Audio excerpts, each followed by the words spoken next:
My pick, The Notebook.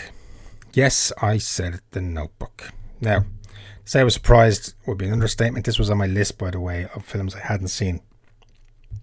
It's kind of one of my, what I'm doing the lockdown. I have a list of movies that I should have seen for someone who loves movies. But and this week's one was The Notebook. Kind of got it from my wife a long time ago, and I was going to watch it. But like that, you kind of read the reviews, and I read stuff, and and it's kind of like they fell into two categories. It was brilliant or complete and utter crap. And this was made back in 2004, so it's only 16 years ago. And it's basically a romance drama. Boy sees girl, boy falls in love at first sight, boy dangles off the top of a Ferris wheel until girl agrees to go on a date, so on. It's a love story. Shamelessly corny and unabashed, sentimental, at times melodramatic and cliched, but yeah, that's what it is. It's a love story, but that's what I love about it. In my opinion, it doesn't try and be anything else but that. It's a mushy, sentimental, straight to the heart love story. And it hit me, it got me at the end. Not just at the end, but I also think maybe being slightly older, I'm in my mid-40s now, so maybe when it came out in 2004, and because now I'm probably in between the two age groups because of the two couples in the film, it allowed me to relate more with the characters a bit more. And especially now compared to 14 years ago, or 16 years ago, I should say.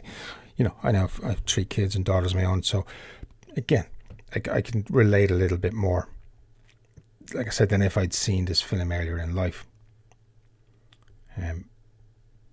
My wife, we kind of had a bit of a laugh yesterday about it because I watched it on Friday on my own, because I usually do that so I can actually get into a film and devil's in the detail and the little bits and everything. Don't like watching movies where people talk most of the time. So, but myself and my wife are having a bit of a laugh, about it and all, because she loves it. And she was telling me that she knows I'd be like James Garner character, but if the roles were reversed, I'm kind of laughing that she wouldn't have a notebook, but she'd have a large pillow for me. She didn't disagree, but hey, it is what it is. But like I said, in the film, we have boy meets girl, summer love. She comes from a very well-off family. He works in a mill.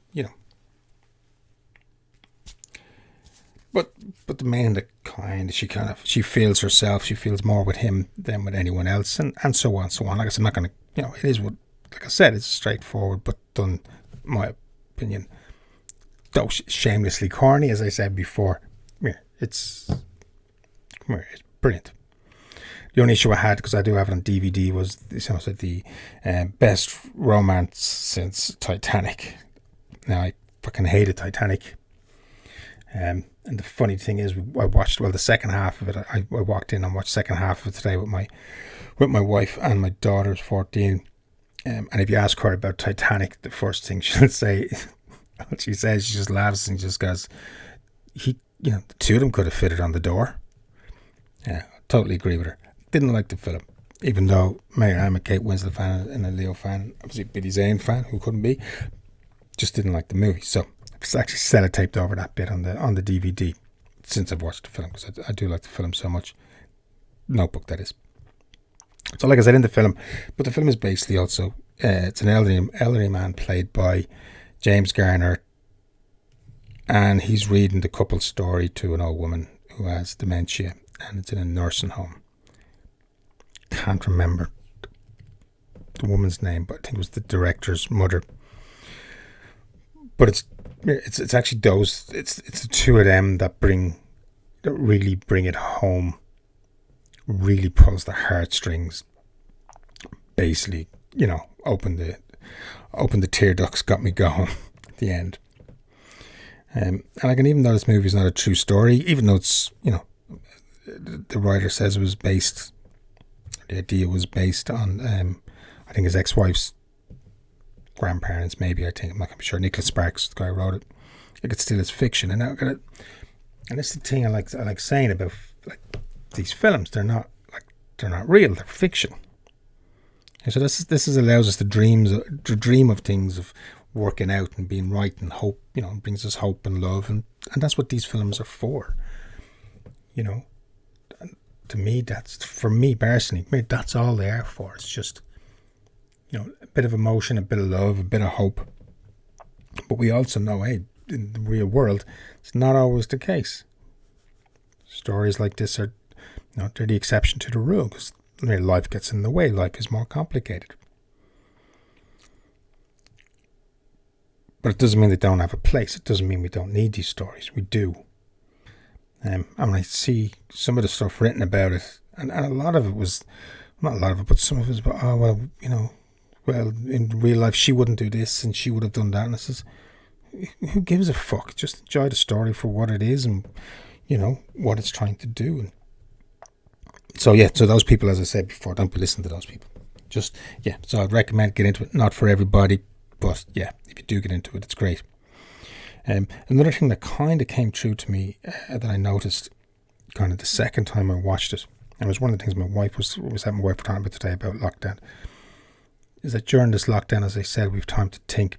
And again, my wife was saying how she's thinking about different things than she's ever done because, we've had the time. But the thing I noticed was when I was watching the second half of the movie with my wife and my daughter, who I might have mentioned before are talkers, and who like to talk about films during the film. I have a bit of an issue with that, but I love her dearly, so I'm not going to divorce her over it. Not just yet, anyway. But I did notice how some things she saw differently to me. And it was something that kind of reminded me of a discussion we had earlier today that how can I see things, the same as her? Because we're different. We're all different. For starters, she's a woman, obviously, and I'm a man. So we've had, our lives have been different. We might have been together for the last 20 years, but so she would see things slightly different. Some of the things she was saying, how she saw the Ryan Gosling character, for example, and I was like, no, that's not why he did that. That's not, But I had to stop myself because it's not really that important. But it was just remembering that going forward, that just because I'm sitting, just because I'm with my wife for 20 years doesn't mean we see things the same. It's not possible. No two people can see everything the same. And I think maybe that's something that we should all try and remember. But the other thing that I kind of took from it was in the story, after the summer love, she went off into the big bad world. Now, so did he at one stage because he was in the war and stuff. But he came back. He was still home. Home was South Carolina. Home was where where he met her. And he had to work through that. And, it is what it is. But just how his attitude towards it was different to hers. How she went off into the world. She met someone else. Other things happened. She met someone else, got engaged. He kind of met someone else, but it was more for company than anything else. It wasn't true love, and that's shown. And I just thought maybe that was something that we're in lockdown, that he gets to work through something, and she kind of gets to kind of run away a little bit from it. And it's only when she gets pulled back into it that now she has to face up to it. And it's just something that I thought kind of reflected kind of what's going on at the moment. In lockdown, we're all having to face up to certain things that if we were in the rat race and we just kept going, we may not have ever had to deal with. Not always. Not all, sometimes it's a good thing not to face up to it. The other thing that also happened in it, which I kind of related a little bit and made me think, was her mother. So in it, the mother's obviously trying to keep them apart, but she's not doing it out of any malice. She's trying to do it because she thinks that's what's best for her daughter. Now, as a parent, we're always doing that. But then she kind of broke down and got to, you know, and for the first time was honest about it, I suppose. And the advice that you gave her wasn't, when you see it, I don't want to spoil it, but kind of showed her that she had a similar decision to make at one time. And without going into too much detail, but did explain, I thought, the decision that she had to make. And instead of telling her what to do, just only hopes that she picks right.